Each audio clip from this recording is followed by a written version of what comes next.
This is a review of the Ford Fiesta SC 2016. I hope you'll find this review useful and interesting.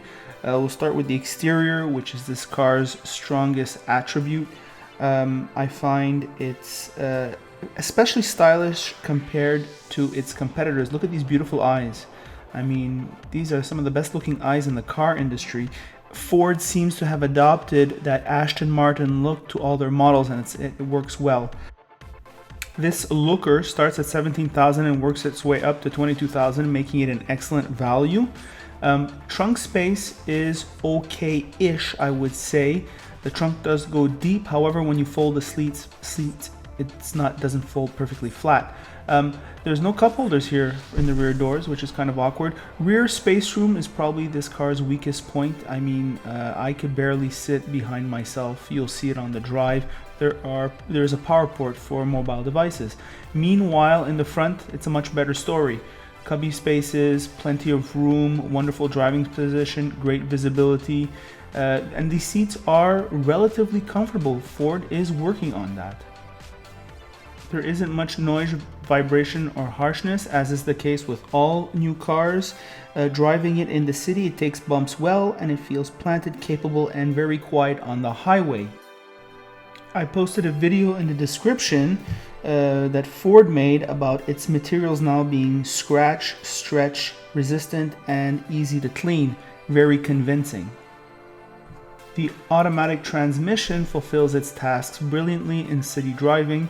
One of the best in the categories. Once again, that's pretty surprising. There is a 1-liter EcoBoost offered for $1,290, a bunch of animals.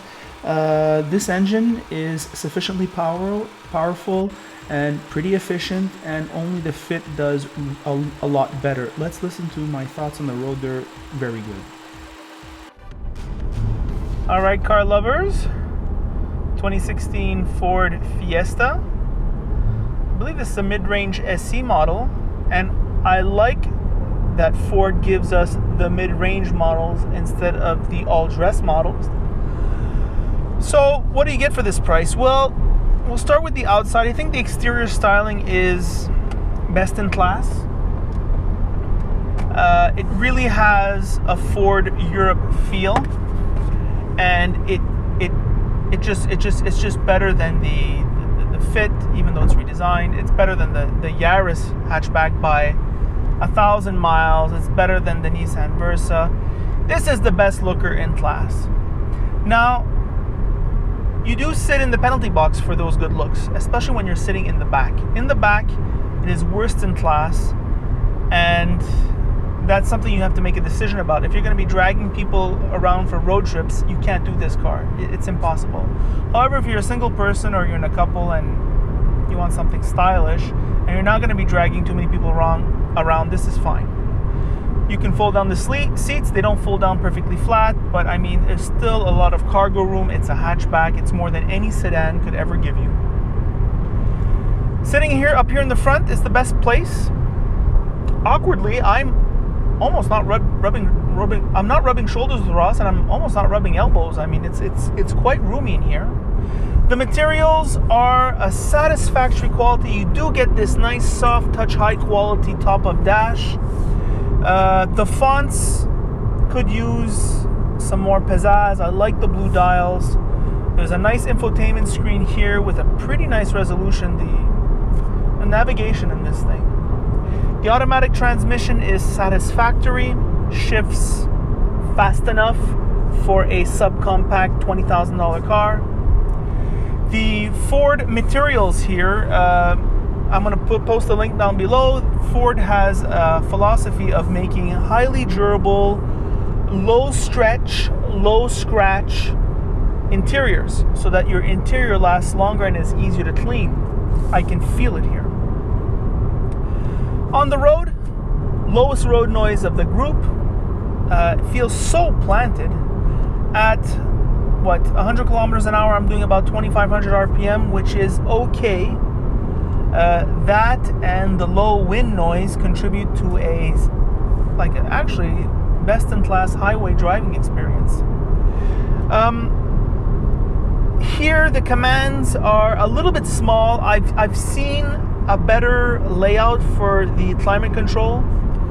However, it's not too bad. At least, like, you know, things are easily accessible. Ross remarked that there's a surprising amount of legroom here for the front passengers, and I agree with him. However, I would say that the gas pedal is way too close to the transmission wall, making it kind of awkward. It's going to get dirty in winter, that. The radio is of average quality, as we would expect for a vehicle like this.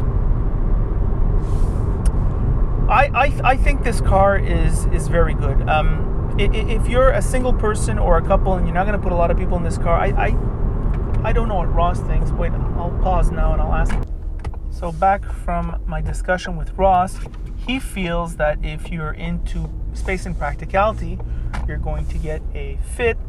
If you want the best driving experience, you're going to get the Fiesta. And if you just want reliability and you don't care about anything else, you're going to get the Yaris. Comfort goes to the Versa.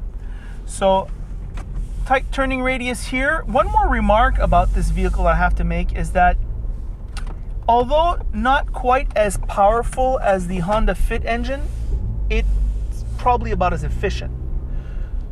Once again, slight advantage to Honda there.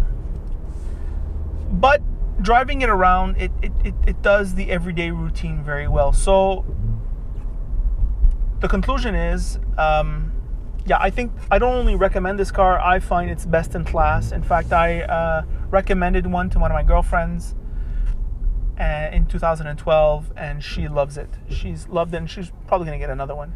So there you go. Not a good one.